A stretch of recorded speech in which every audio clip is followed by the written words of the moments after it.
எப்ப பார்த்தாலும் மகளிருக்கு குடும்ப தலைவிக்கு 1000 ரூபாய் உரிமை தொகை கொடுக்கணும். கடன் வாங்கி கொடுக்கிற வெக்கமா இல்ல?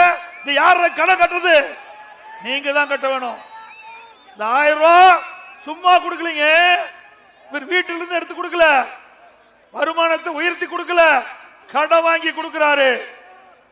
இந்தியாவிலேயே கடன் வாங்குவதில் முதல் மாநிலம் ஸ்டாலின் அரசாங்கம். முதல் மாநிலங்க. இதுவரை 4,38,000 கோடி கடன் வாங்கிட்டாரு.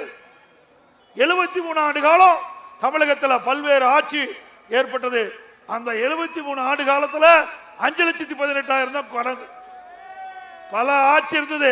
அண்ணா திமுக ஆட்சி, காங்கிரஸ் ஆட்சி, திமுக ஆட்சி மாறி மாறி வந்தது.